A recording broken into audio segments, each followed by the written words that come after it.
Assalamu alaikum hormatly dinleyijiler. Şu gün 26 iyun 2026 yıl heptaňam anyny hoş geldiniz.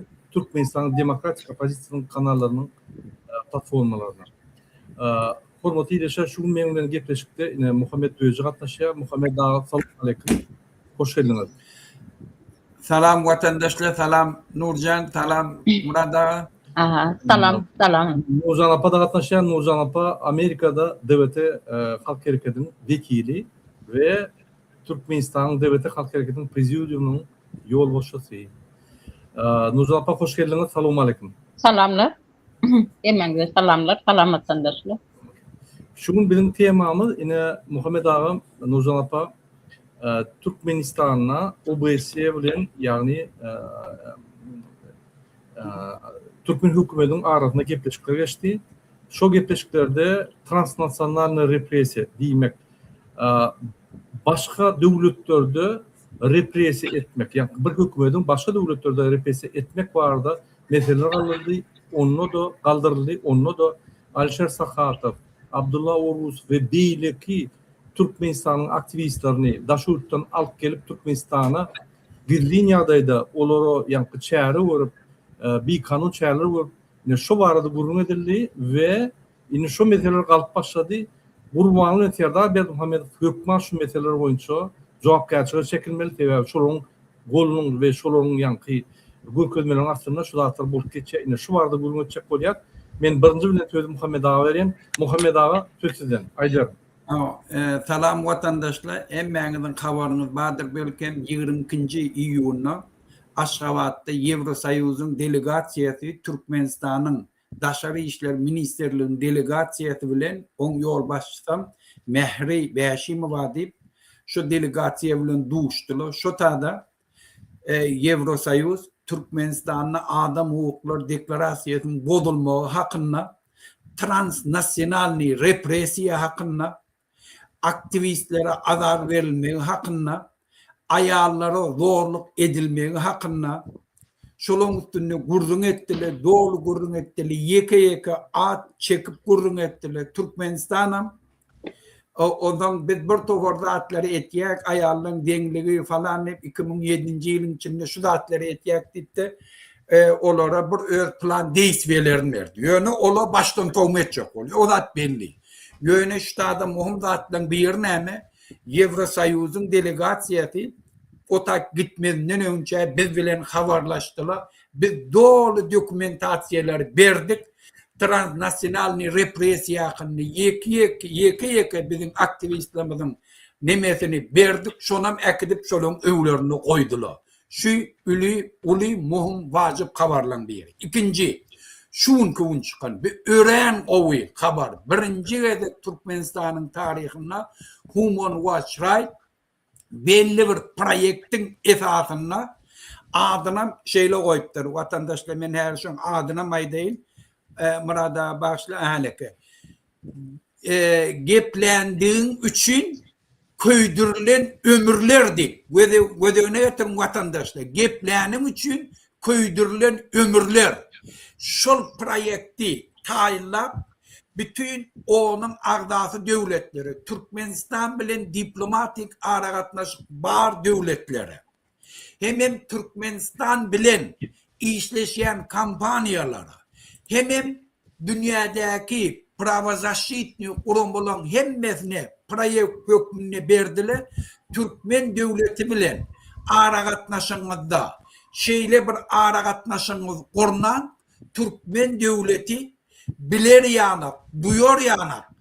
Ta adam hukuklar Türkmenistan'da bozulýan üçin, transnasional represiýa edilýän üçin, hemen Türkmenistan hyýanatkarçylykly konsulsuzlukla etmeli işini ettirmeni, daşary ýurtdakilere dokument bermeni, olary közep, soňa deportasiya etdirýänligi üçin şolary gıtlamaly, şolan karşısında çare görmeli. Şunu rekomendasiya hükmünde rekomendasiyede inişler abiyazı vedetiya devletleri Türkmen devleti bilen aragatlaşanıda şu zatlar gözüne tutun. Murad ağa sen şunu okabın bilersin eğer nemette. Şu atlamış birinci gedek bolup duran zat vatandaş. Yine hormatly ilaçlar, men size saytı okuyan Human Rights Watch сайты şurada жизнь разрушена за высказывание своего мнения. Туркменский активист на родине и в изгнании. Yine Human Rights Watch Türkmenistan boyunca ayratin bir sayt var şu yerde насильственное исчезновение, yani mecburi yağdayda yani adamın yetişi. Şu yerde materyaller var. Hem qarad günle çap edilen, çıkış edilen, konferensiyada aydilen zatlar yığınlanıya da sonunu ulu bir daklad edilen. Yani şu daklada hem Türkmenistan boyunca mecburi yağdayda yiten adamlar, yani şunun informasiyası var. 24. yıl içinde 24'ten sonra şunun için Qurbanlı Ferda Bermuhamedov'un boynuna akıyıp yuvoş-yuvoştan yani çekiliye ve şoları hükümet uğratta biz netit bolsa yani javapkarçılığı çekiyor. Burada bağışla men şuna bir sen gepin doldurayın na üstüne vatandaşlar. Bizzat önküle yanak aydılayan zatte düyük götür üç köşkli. Ne için düyük götür üç köşkli? Hemen tapavutunaydı. Bir proyekt, bir in human rights right öz işin bitirip cemlep karara gelip devletlere ait ya şu işi siz etmeli. Human rights right'ın işi şundan var. 34 yıllar sonra hiç vakit şunu yanak iş edemem. Türkmenistan'da prava naruşeni, görüyenli, zadet yerli, yönü hiç vakit bunun yanak proyekt bile hiç kimedene. Onun belli bir sebebi var. Sebebi önkü dörödülen prava zaşitnik toporla hiç kayısı yürek bilen birinciden iş nedene Orsiyo'nun KGB'sinin diplomatının vilayaniyetinin aşağına işleyerli. Türkmen devletinin razı edecek oluyorlar. Özlerinin zat didirecek gibi olup şeyittirip halkı öceştirecek gibi olup ediş hareketleri. Sonku devirde biz. Savsem başka şey hareket. Biz bunları cevapkarçılığa çekiyoruz.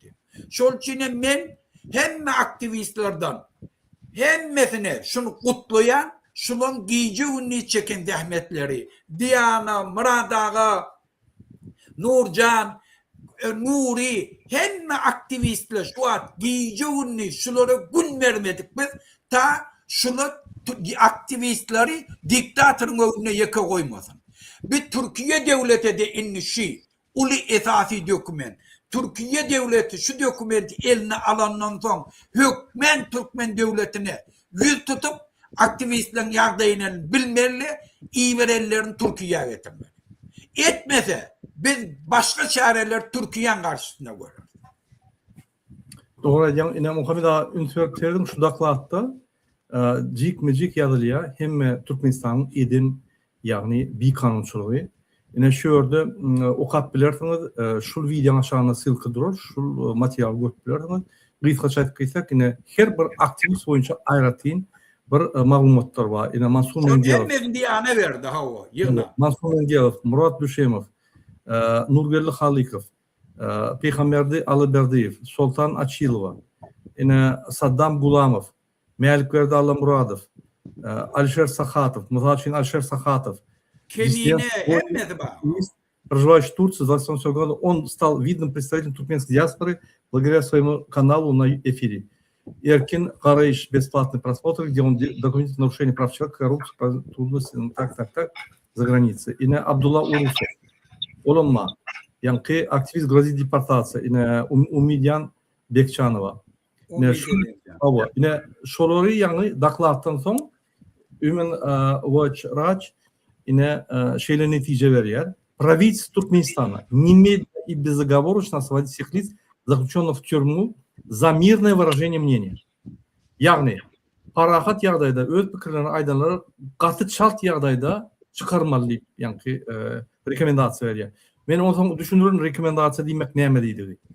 Заключенных в тюрьму за мирное выражение. Отменить любые сфабрикованные обвинительные приговоры и прекратить попытки заставить замолчать критиков туркменского правительства за осуществление им свободы выражения мнений за рубежом. Yani hem açan işlerini de yapmalı, ya sfabrikovаны demek yani karalama işler, hakika değil, onları yapmalı ve şöyle adamları yani boşaltmalı. Отмените произвольный запрет на поездки, прекратите преследование, слежку и ответные меры против активистов и членов их семей. Yani aktivistler ve onun maşgılatına karşı hiç ili слежка diye yani idarlanmak, batışları etmek hemme daha durulmalı deyip aydılıyor. Оказывать эффективную консультацию, поддержку гражданам Туркменистана, находящихся в юрисдикции, в их юрисдикции, включая современную выдачу и продление удостоверения личности и других важных документов без необоснованных препятствий. Yani effektivna yani kömek etmeli öz gражданlarına, daşı yurtta bolan gражданlarına şolun dokumentlerini çalışmak boyunca ve şolary dokumentlerini özleştirmek boyunca özü kömek etmeli hökümetin. Şoň ýanky şol gadagan edip kanun bozýanlygy, halkara gol çeken konwensiýasyny bozýanlygyny suud edýär şol. Yok hıyanetkarçılıkla ayrılan ne diye? Yadığı ortada. Hıyanetkarçılıkla ayrılan. В Турции, в России и другие страны, принимающие граждан туркмен. И şu yerde o kabiletin обращение к международным партнерам Туркменистана. Укрепление двусторонних отношений Туркменистана обуславливается конкретными измеримыми улучшениями в области прав человека. Yani Türkmenistan devleti bilen eğer de arasında saklasanız ve onun berkitecek olsanız hükman suratda adam haklarına üns verin deyip aydılıyor. Включая освобождение istiyorum aktivist kritikов. Yani türmeden adamlar boşudulmalı, aktivistler ve Türkmenistan rejimine tankit eden adamlar hükman boşudulmalı ve onun yerine izalanmak durdurulmalı. Настаивает на том, что власть Туркменистана оказывает надлежащую и активную консультацию поддержку граждан Туркменистана, находящихся в их юрисдикции, включая современное упрощение выдачи и продление удостоверения. Паспорттарын çalıştırmağına, удостоверениятны udaltmağına, hem dokumentleri özleştirmağına siz yani yardım etmeli, Türkmen hükümünde yatlatmalı. Оказывать поддержку независимым СМИ, гражданскому обществу и правозащитникам. Yani правозащита, siyasetçiler, bloggerler, aktivistlere kömek etmeli deyip yüzleniş var. Şul, международный partnerlerine, devlet yoldaşlarına, MİT'lerin başlıklarına, yani hükümetlere yüzleniş şul. Yani şolar partnerler da, o ona giyen hükümetleri partnerler var Human Voice Rights. Şoň üçin hükümetlere yüzleniş değil. Yani Türkmenistan mesele boyunca ol Muhammed Döweci, Yamrat Uran, Yadyan, Yanuzan apan diýişlerle bu dünyada adam haklarını gorayan operator Human Rights yani onunla yerleşen ve şu yerde on hemme Human Rights'ın yani eden, Watch Rights'ın eden tankitlerini ve rekomendasyalaryna üns verip hemme döwletler şoň üns verip şoň kabul etmeli organ national ýüzüne döwletlere. Şoň üçin gününden Gurbanly Serdar Bermuhamedin dünyada awraýa gatşýar we olary kardy bermek, ýa-ni biznes etmek bolan arasynda saklamak peselýär. Bulary lawuşka düşdi gitjek ýerleri ýok. Men öňüm aýdan Türkmenistan katastrofada. Siyasi katastrofa, sosyal katastrofa. Türkmenistan ýarty gражданlar daş ýurtda işleýärler, öz maşalaryny saklamak boýunça. O diýmek döwlet katastrofada, o diýmek döwlet ýok. Dolandyryp bilen oklar şu iki tane atalog. Bular ýöne kartinka döredip bütün dünýäni alýarlar. Indi bütün dünýäde bilýär şonu. Pasportlar çalışan ok. Eýem 10 aýdyp başlady şolary. Pasportlaryny çalıştyrmaly. Şu edek rekomendasiýa berýär. Egerde jalybalar, ýa-ni ardalar köpelse, mecbur ýagdaýda etdirýär. Serdar isýä, gorkýa, Gurbanly gorkýa isýä, onu serdilmez. Türkmenistan gol çekdi şertnamalara. Eger Türkmenistan gol çeken şertnamaları ýerine ýetirmede, ona sanksiýa edilýär. Onun prosedurasy şeýler. Indi bular sypdyrmaýarlar. Şoň üçin Gurbanly Serdaryň wagty adally. Mardaky ýaşaýjylar ýülenýän, aýny bular bir etmesek bolanok diýýäňiz, gaty dogry diýäňiz. Muny dünýäde bir edýär. Ýöne hiç kim gelip size adatlyk alyp bilmez. Şoň üçin Mar vilayatyň adamlaryny ýülenýär. Siz Aşgabatda seretmeň. Siz öz ýagdaýyňyzy düzeltmeli. Vilayat eliňizde çykýan gazyň 70% marynky. Siz garyplykda ýaşaýaňyz. Maryn ýarda şurtda, ýa-ni gulşurtda. Gaýtyp siz Türkiýeden we başga döwletlerden adamlar gelip milliňizi işletmeli. Hakykatdan ham. Bolunmy durmaň. Hiç kim Putin yıkılsa da bize adatlyk bermeýär. Biz özümüz köçe çıkıp şularyň gulugundan tutup türmäge çekmesek bizde adatlyk ýokdur. Ine Putin aýlar, gowulaşar, ine ertir ýagşagar gowulaşar, garyagar gowulaşar. O zatlar ýadymyzdan çykarma. Şoň üçin demokratik opozisiýa diýden sizi çağırsa çağırır, köçe çıkıp, öz hakkını gorap, vatanını gorap, öz durmuşunu gorap, çağırın ölürün geleceğini goramak için bize bir saat köçede durmak gerek. Sizi çağırır şu. Şu günem yetip gelýär. İnşallah sizi çağırır. Bir saat hemmemiz köçe çıkıp dur bilsek, MHM, polis hemmemiz oldu bular kaçık diýär. Bular tutturup bolmaz, kaçık giderler. Odan kovlap çukurlardan, yani kovlap dağın eteğinden bular kovlap tutup, bular Interpol'a verip, yani çıkarar tutur, getirir Türkmenistan'a. O benim grajdanları tutup getiriyor, şuraya tutup getirip, televizyonda görküp, masarasını çıkarar şuraya. Onun için, güç yadır sizde. Eğer de radyo, televizyon dinleseniz, her gepinde kurbanı halk için, hükümet halk için deyip başladı. O sizi yine de ağlamak için. Ol buluşların ovasına gelip gazı ocaklar kurup gaz çekip başladı. O halen fundamental koyulmadı. Allah bir topar bulucu ağladı. İntek o mesele kayıt gelir. Murada men bir boşlukladım mı adı? Aydın. Murada. Boşayım. Koşun. Murada, gördü şu yuridik dokument, men şu at kaldırıyan vaprosum var, hem yerde hedir. Şu alıp gidenlerin hemmesine kompensasiya töletmiyor. Türmede yatarlara, şu taada mayıp olanlara, aradan çıkarlara, şu sudebni prosesi alan pedaları bolanların hemmesine biz hükmeni yardayda kompensasiya devlete töletiyor. Şol için halk sizin şu dokumentlerin esasında hakkınız var, Türkmen devletinden kompensasiya almağa. Şu bir yuridik dokument, şu atlan daşarı yurttan alıp giden adamla mecnarodni suda yurt tutup Türkmenistan'dan kompensasiya almağı. Şundan biz ilerleyip, şunu men vatandaşlarımıza yetireyim dedim. Evet. Yine mesela yeni bir korkuyan ünsürün yine Всемирный доклад ООН Human Rights Watch, yani Всемирный доклад 26 года, 26 yılın bunlar bütün dünya dokladı, Türkmenistan boyunca. Ünsürün. Şurada правительство Туркменистана продолжает жестко ограничивать гражданские политические права, включая свободу выражения мнений, ассоциация религий и мирных собраний. Bu demek Türkmenistan katı bir yağdayda qadağançılık girdiye, yani halk cemiyetine, siyasi haklara ve yani adat, mass media ve bir topar dağıtlara katı götök yağdayda yani girdiye deyip. Yine şu iksan kahraman mesela görküyorsun şu iksan kahramanı. Şular yani iksan kahraman yani atalı oğul. Bunlar neyme kahramançılardır Muhammed Ağa? Bunlar halkımızı kıynap, genotsid edip, qadağançılık girdip, daşarı yurda çıkmanı, pasportları uzatmanı, qadağançılık girdip, birbirini kahraman ettiler. Yani halka karşı gadaplı görüşüp, birbirini kahramançılık verdiler. Başka da eden de atlar yok. Tam Türkmenistan'ın ötüşü. Katastrofa.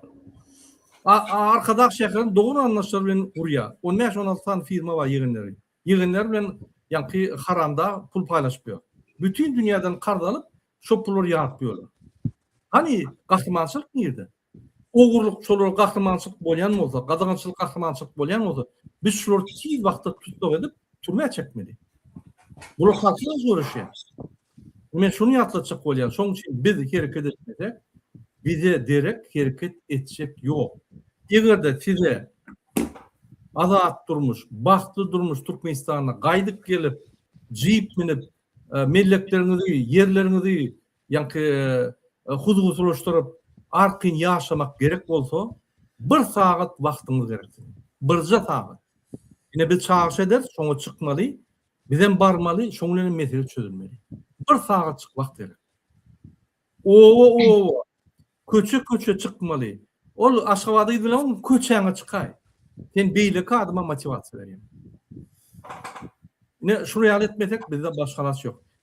Muhammed Ağa, Nurcan Apa söz verelim. Nurcan'a Apa söz sizin ediyorum. Yine bir gezek salam vatandaşlar. Bugün gazeteler kovuy haber aldık. İnha oğlanlar ayıttı.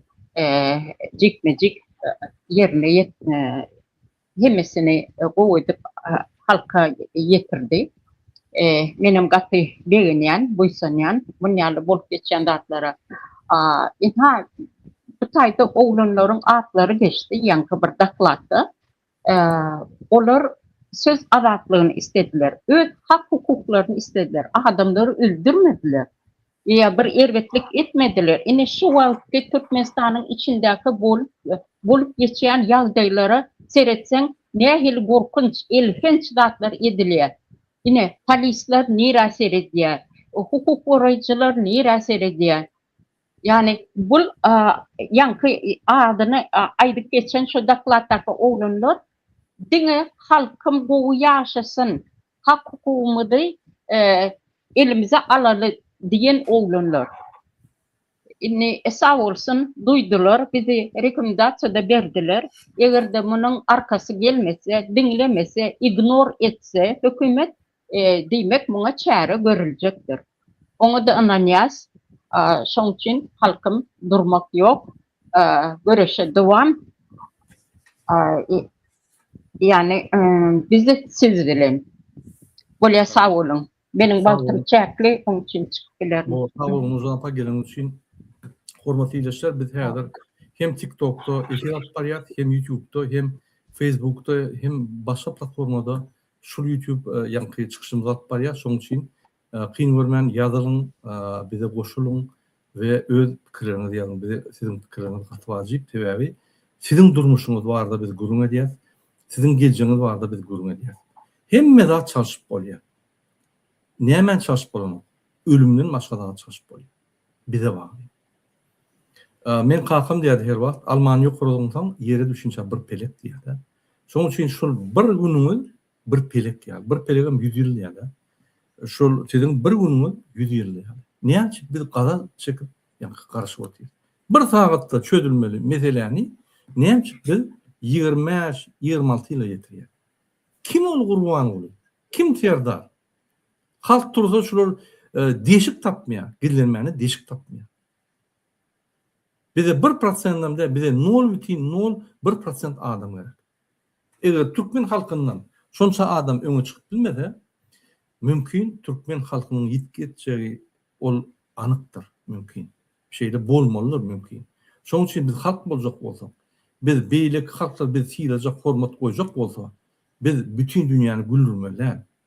Biz göz közmeli Türkmeniň kimligi. Öz sukin sinliyara öz sukin sinlarımızı guluğundan tutup yapıp sinler atıp bütün dünya vurkulmalı. Biz öz problemimizi çöp bilen adamlar değil. Millet olacak olsa.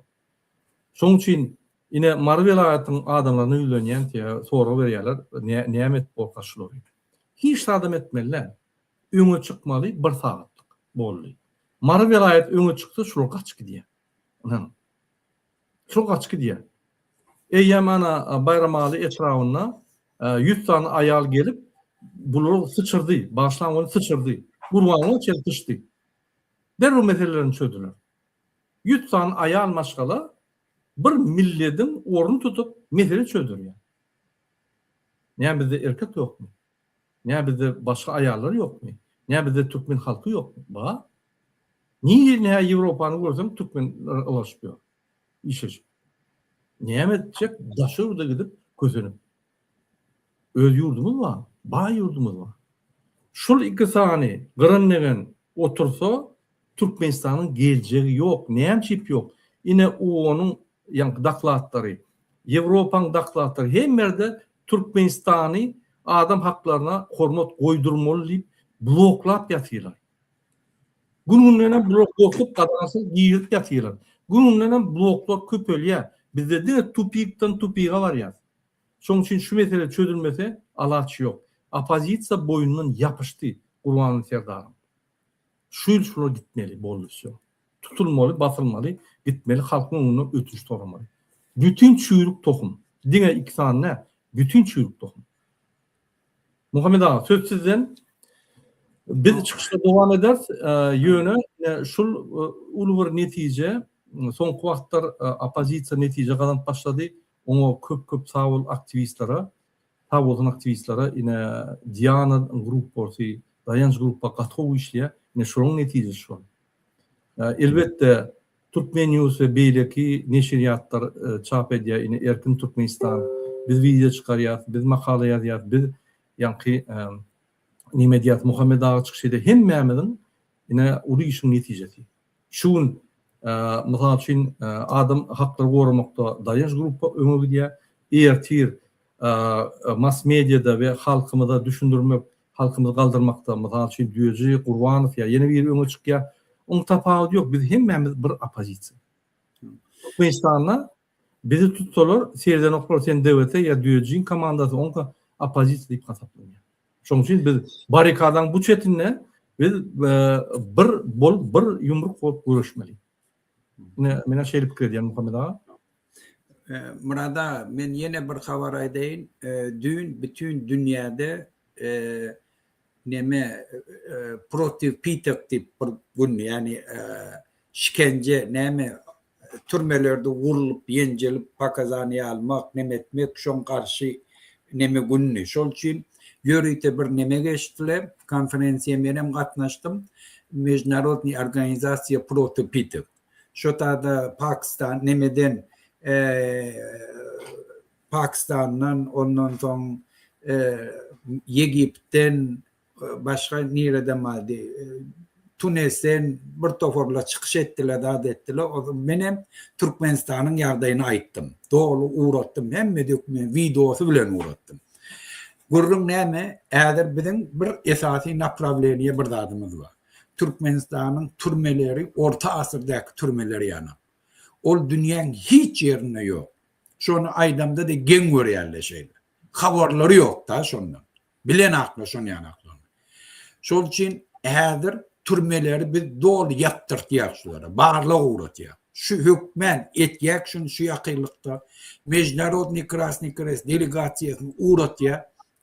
Biz Türkmenistanyňky türmedäki ýatarlar indemeýler şu haramzadalara kösetmeýär. Inni men ştada bir zady belläp geçerim watandaşlar. Türkmenistanyň prava narušenije diýilenne türme sistematyna gelenne şu bar adam tutulup ta türme girip türmeň suruny alyp çykýança şun hemmesine bagly. Men şu dün düşündirip aýtdym. Türkmenistanyň şu tutulandan ta şu türme içip ölýänçe Türkmen döwleti hiç hil jogapkarçylyk almany hemme zady bozup gelýär. Türmen içinde gününe 3 gedek dine buğday berýärler. Pakazany alanyny vurýarlar, ýençýärler.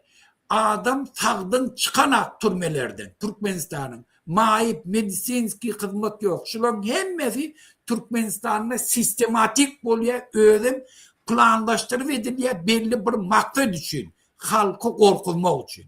Bütün Türkmenistanlılar türmäe salyp, gözüniň gorkusyny alyp, onuň daşary çykaryp üstüne kazaynçylyk etmeli. Yine de men bir zadyň üstünde durup geçdim. Bütün o yaş oglanlar 18 ýaşa ýetenler mekteplerinden egzamin tapşyrtmany mekteplerinden armiýa alyp gitýärler. Armiýada da saklaýyş şeýle. Bular vurýarlar, ýençýärler, aş saklaýarlar. EJKK'synyň hasabyna imitlendirýärler. Vurup ýenjip EJKK'syndan pul alýarlar. Soňra maýyp edip çağalaryň emetýärler. Ölenlerine de hiç kim jogap berenak. Diňe näme üçin ýaş oglanlar mektep gutaranlar ýurtda problemi döretmer ýanak. Başynda gorkular ýanak. Armiýa akidip vurup ýenjip gorkulyp ozan opşestva tapşyrýarlar. Şu bir mekanizm, ýankylat bilen halky gorkulyp ýurdyň baýlygyny ogurlamak üçin. Şunyň hemmesini berdi Muhammediň üstolunyň üstünde bolar şu. Sen şeýtýärli. Yine bir haber var vatandaşta şu atdım köp benim vatandaşlarıma alet etýän dady olam. Bu haramdadalar yakınlıkta bir neme çıkarttırlar, kanun çıkarttırlar. İnni daşar yurtta okuyan studentlerin mümtani üniversitelere berjek kalanına devlet tarafından konvertasiya edip berilen. 3-4 ay bundan önce oğlulu EJKK'la pul yığınap, pulunu tölep şu üniversitelere Ondan inni şol üniversitetler ayrıptırlı inni ne pullarını alıp bilýärli, ne çağaları okuwa gidip bilýärli. Ulu problemi şu an Türkmenistan'da günlerce Türkmenistan yaş olan problemlerinin biri şu. Şun çerçeveden jaňadyp şunu aýtdylar. Biz nämetçemiz bilemde. Bu karamdagda halkyň aladyğı netýän boldy. 3-4 ay öňünden aýtmalylar. Halk pulunu tölemeke. Inni şu tölenen pullarym Berdim Muhammed öz aljak bolup her şey terip halky kösätdi. Muhammed ağa, men size bir ada edeyim. Türkmenistan'ın daşına okuyan studentlerine kömek edecek bolsaň, bir ýylyna gaty ise 10 milyon dolar. Bir ýylyna gaty ise. Ine ananken nemäni arkadaş şäherini gurýar. 450 milyon dolar meçit durýar. Şonu pripiska edilen şu meçit 200 milyonun gymmat däl, ýöne ýarty oglan ýa-da. Şonu 50 milyon dolar uğurlamasa 50 milyon dolar 5 ýyla, ýagny bir 5 ýyla bir diplom almana hemme studentler nime bolýar? Konvertasiýa 3 ýarymdan. Onu etmedi. Men sana diýene bular halk düşmanlary atyl ogul. Bular hemme zat eder. Halky gıynamak üçin. Hemme zat eder. Halk agyr ýagdaýda bolar üçin. Halk eger gowruş başlasa bular aýrýar. Gaty bolýar. Şoň üçin hemme zat eder. Sizin hiç uğruňyz, ýoluňyz, biznesiňiz, okuwçylaryňyz kynçylyk görür ýaly, amatly ýagdaýyny çöp bilmez ýaly hemme zat ederler. Häzirçik döredirler. Tebäri siz ösmeliler. Siz ösdüňiz, siz baýdyňyz, olar kaput. Şoň üçin dogry düşünün, biz şunu aýyrmasak bolmaýar. Beýle ýatsaňam, eýle ýatsaňam, Amerikaga gidip işleseňam, Türkmenistanda ol çopan bolup işleseňam, Türkiýede giýjegini işleseňam, sen hökman şunu edäň. Sen goşulaýmaly. Bolmasa ömür boýunça Amerikada pul gazanyp ýurduňy, watanyny çağlaryň görmersiň. Ýani dogry anlaşylan. Türkiýede çüýrak galarsyň. Türkmenistanda daşna çykman oturursun. Aşyňa. Ine geljek durmuşsun. Görüp durýan durmuşsyňyz. Ünsüyorum, şundan bir ýyl mundan ozal. Ýagdaýlar gowudy. Bir ýylda eýýam kynlaşdy. Her ýylam kynlaş gelýär. Tupik, ýani tunella ýaktylyk ýok. Bular ýakty adam däl. Bular bir garabarda halky çüýretmäni getiren çüýrük tohum. Iň çüýrük tohum, iň erwet wekilleri. Bir akıllı vekili bolmasa, onu bir zat ederdiler. Bolýa halkyň üçin bolsun diýip. Hiç zat edilen o. Ananyň biz aýdyp aktivistler öňe çykyp aýdylmasa, problemler aýdylmasa, halky çüýredip ömürler ýaly daşna çykarman. Helen biz aýdýar, onu seýdýärler, döýdýärler. Ýa-ni çynowlyklar ýokardakylardan gorkup edýär, ýokardakylar mejnarod organizasiýalardan gorkup edýär. Ahir edilýär bir zat. Biz aktivistler batdylar. Biz aktivistler hökümeti işlediler. Doğru yolla, lütfen doğru yolla biz işletmesek bunları işletbilecek yok. Bütün dünyanı Allah gelýär. Türkmenistan gülýäli ýaşaýar, gülýäli, ýagny ýaş gyýjaglaryň gyýlaryny barýar, ýaş gyýjaglaryň enatasy isleýär şonu, zaty bütün dünýany alýar.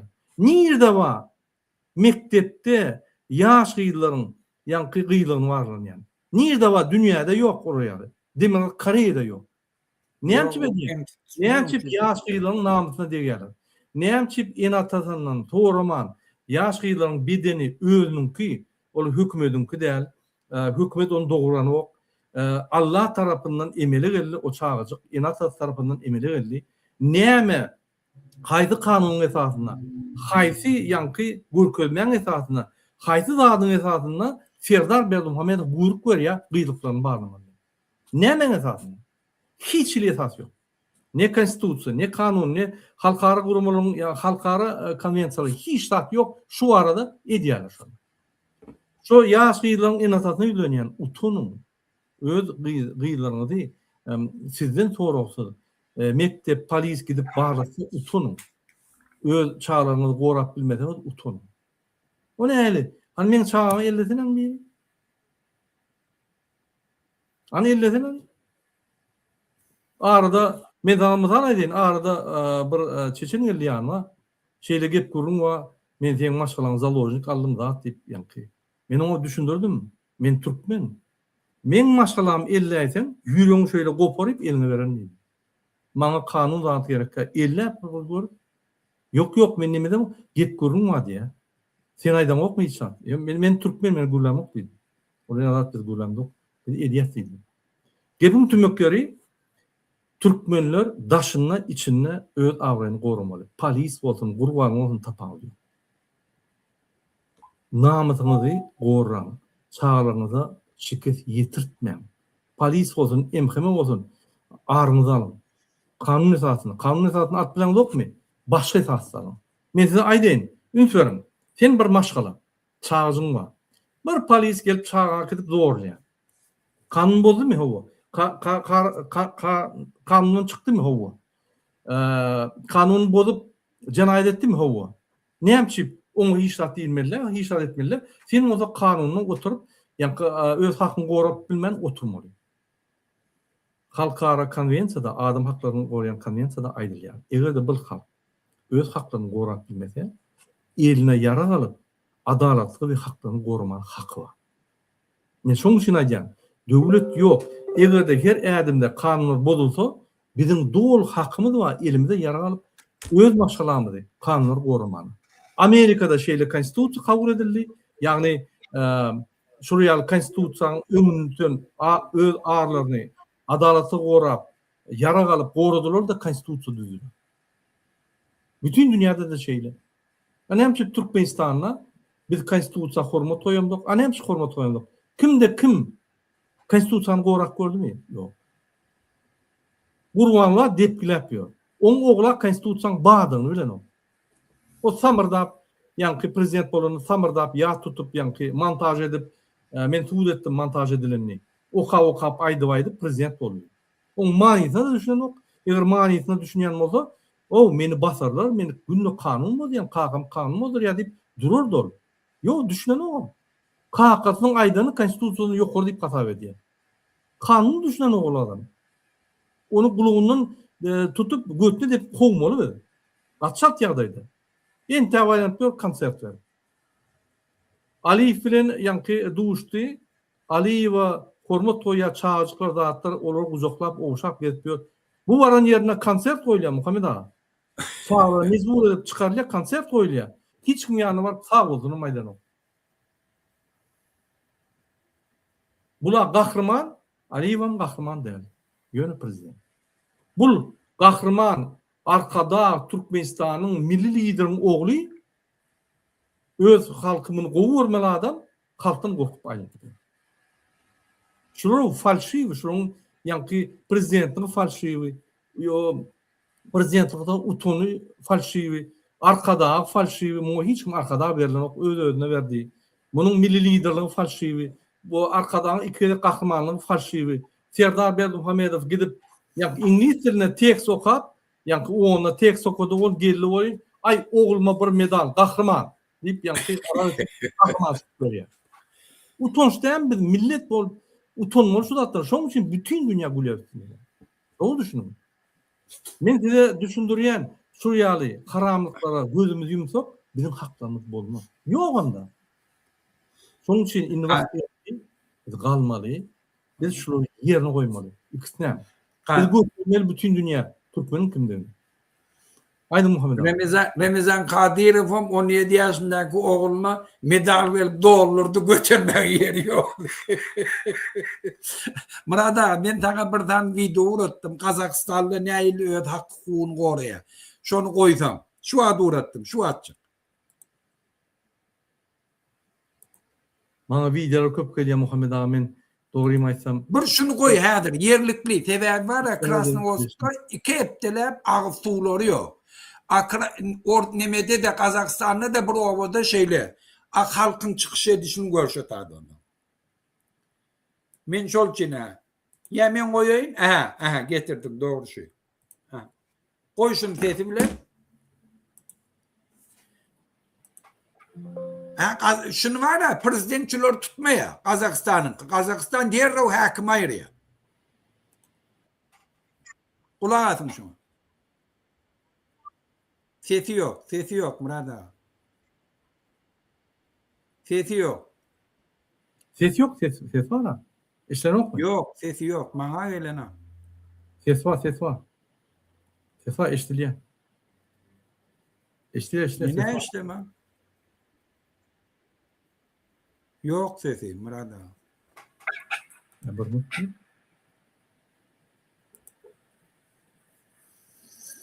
Evet, Sefa. Bir minut.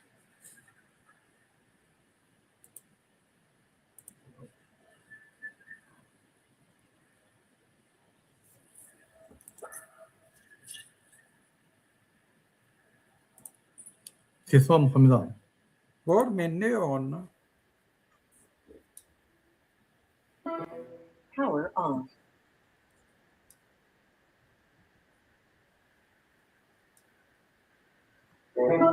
Power on. Bluetooth pairing. Bluetooth connected.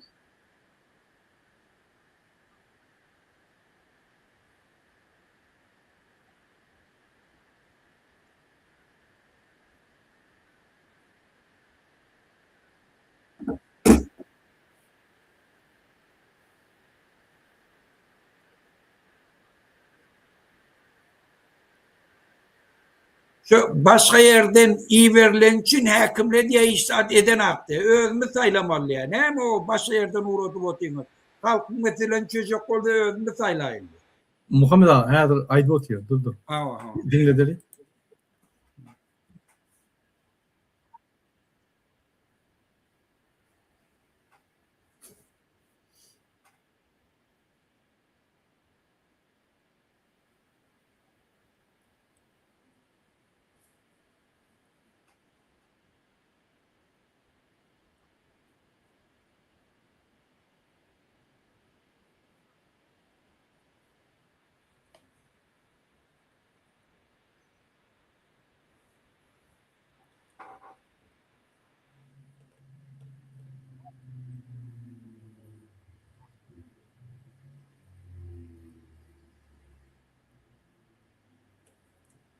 Önüne geçer başka da. Borlucu manasını ayttık da.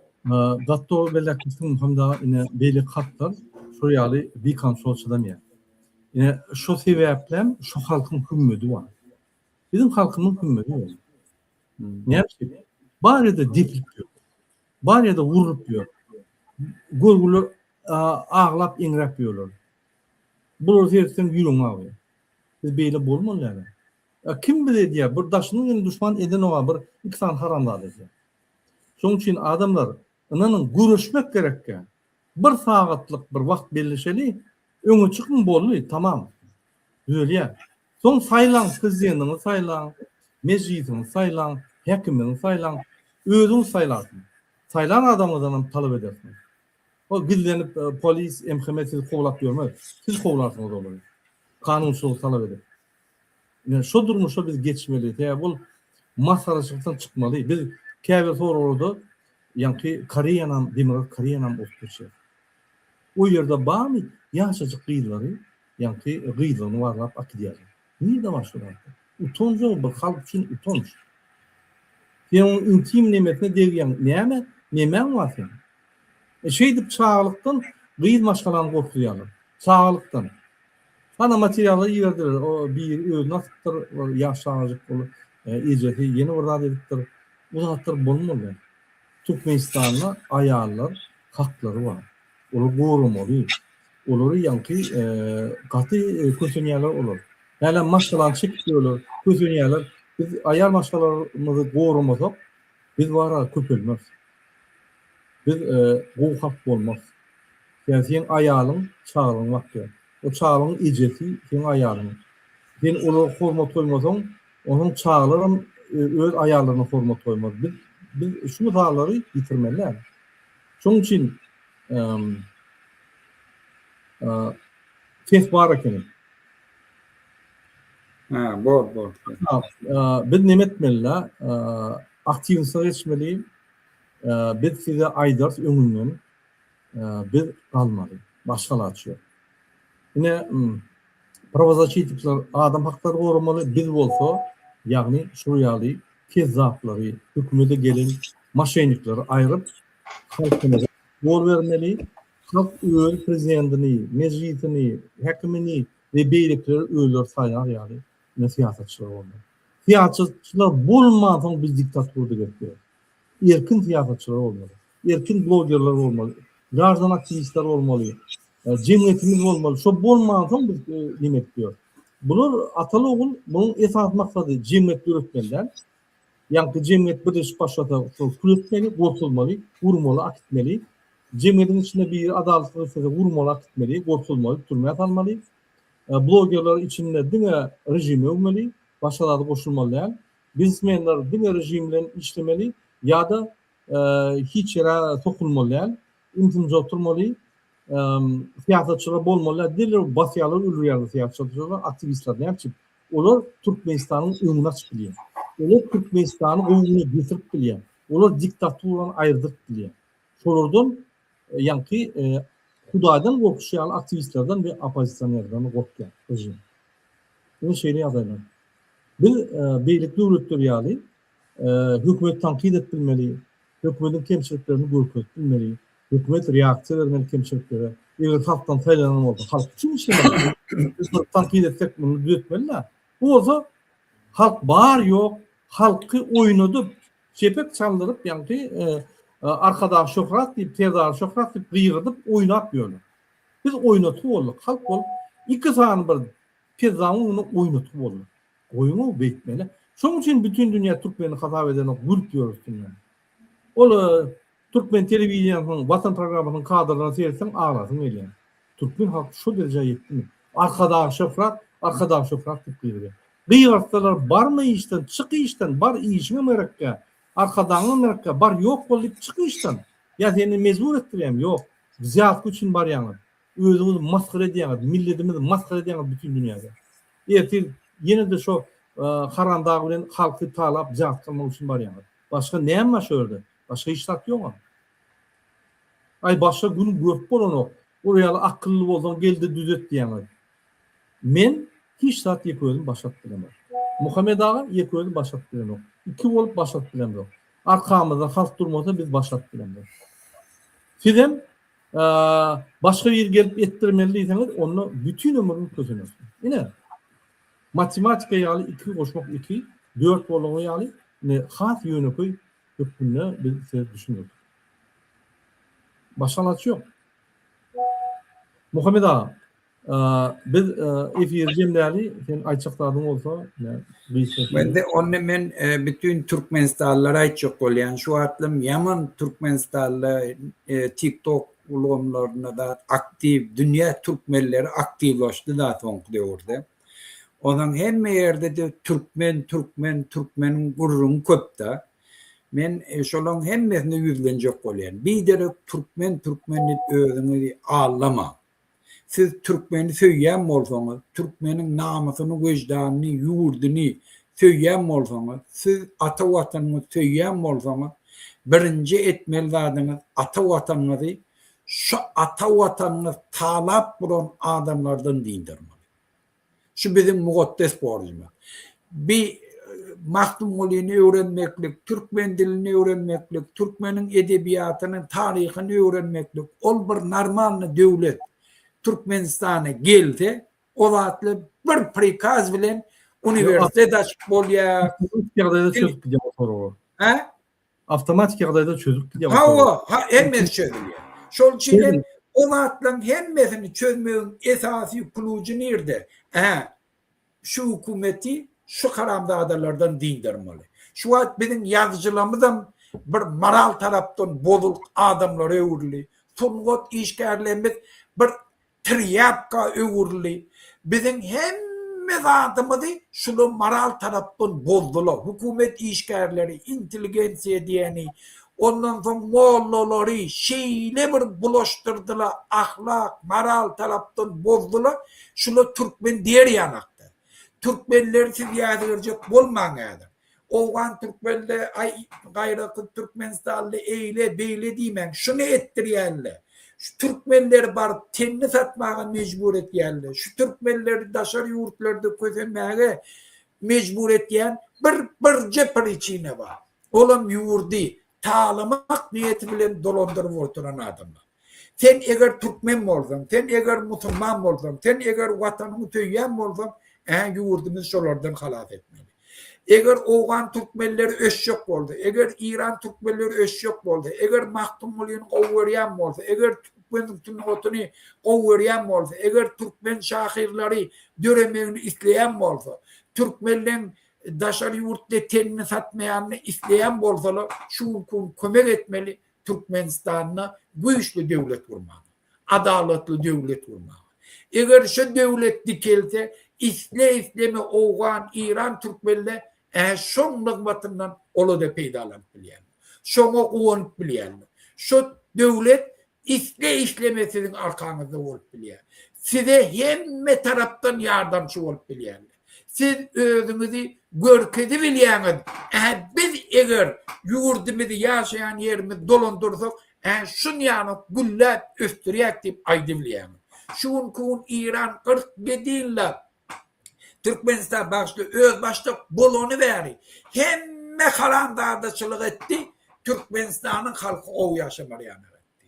Narkoman bolor yanak etti. Türmeler şun kunu nimedir yanak etti. İyi minnet Türkmenistan'ın içinde türmede yatıran adamları İran'ın ruhsat beriyerine çıkış etmeyene ne için? Ruhsat beriyerinin maksadı burada hatta. Türkmenli eştin İran'la Türkmenli eştin Türkmenistan'la türmeleneyli. İran'ın türmelerini ola görmüyordu. O zaman İran'ın hükümetine kail oldular. Şol için bu karamdağdalar şon yana Türkmenli'nin düşmanına neme törü şert törüt geldi. O tadak Türkmenler kişi etmeye. Asker mesajçılık etmeye. Onun gelecek baktının önüne geçerli. Şol için İran Türkmenleri, Oğan Türkmenleri, şu teritoriya bizimki, şu bizim atababamızın öz kanını döküp korak gelýärler. Şu tadak baylığın bizimki, şu tadak bizim ruhumuz, vicdanımız, namusumuz şol. Şol için gelin şun kun Türkmenistan öz başlık bolupdur. Şun Türkmenistan halkını talap otuyla, Türkmenistan halkını maral taraftan bolup otuyla, Türkmen halkını kul edip otuyla, gelin şolar halat edelim. Şoları halat ettik. Biz hakiki Türkmen. Biz şonla Türkmenliğimizi kuvvanıp bilir. Türkmenistan devletini kuvvanıp bilir. Şonla biz hem yerde kellerimizi kaldırıp gezip bilir. Doğru Muhammed ağam. Yine men bir kadro okudan ýaňy diýişim ýaly. Aliýew dedi. Ünsün. Sağışta var ya. Ne sağışta yok diýýär diýär. Konsert yok mu Muhammed ağam? DJ yapman. Dağda 4'te 5'e çıkıp konsert yapıyor. Yine prezident diýýär.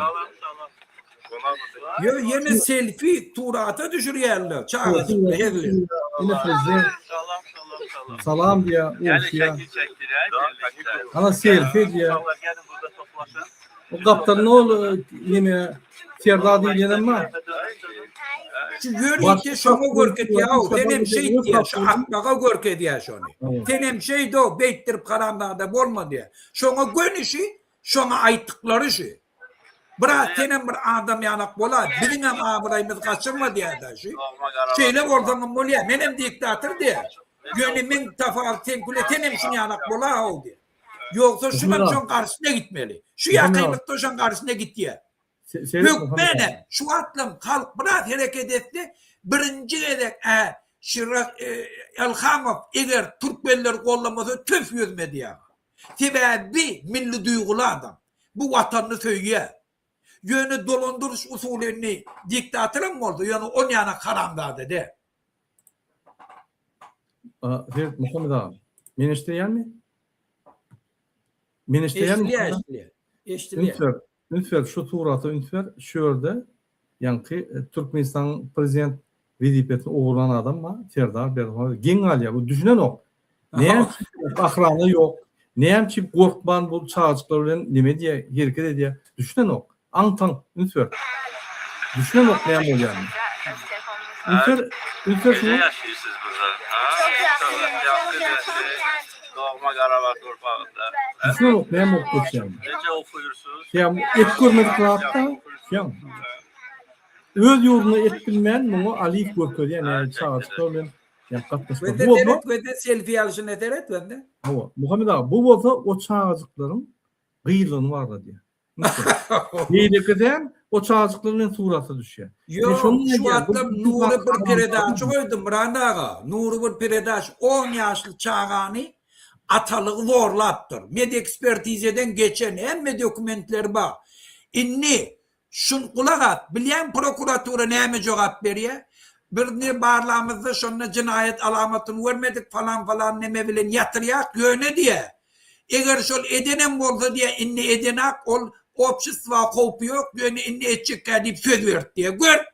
Ey cinayet ediptir, çağanı zorlaptır, çağı özünü öldürecek oluptur.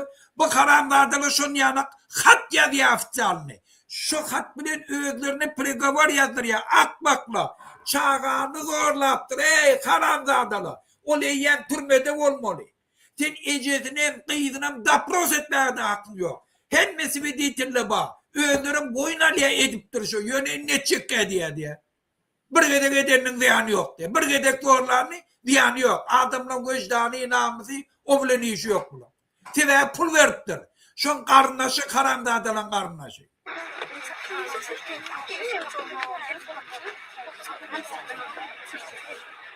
Teret böyle ne ayırlı? O yanlaka verir. Yanlaka verir. Yanlaka. Antan oktu. Nimet söylüyor o. Ne reaktör özünün o. Tam tam. Yine o son gen görýär. Ne yapıp Türkmenistan üstüne gülýärler. Bilmiyorum. Ha yanlaka verir. Pasajir.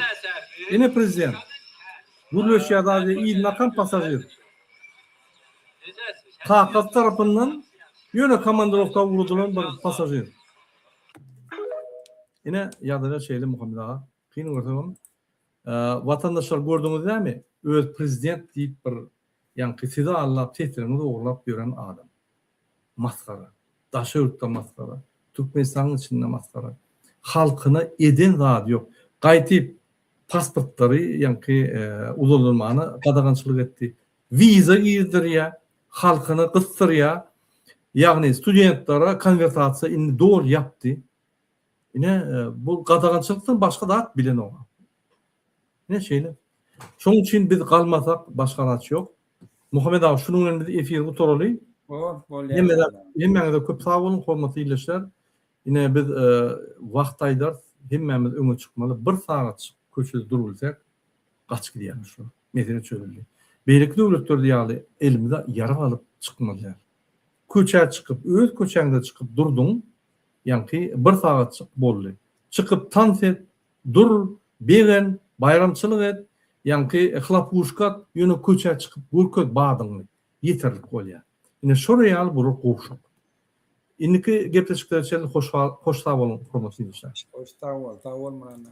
Sağ olun Muhammed Ağa, gelip fikirinizi ýaňydy.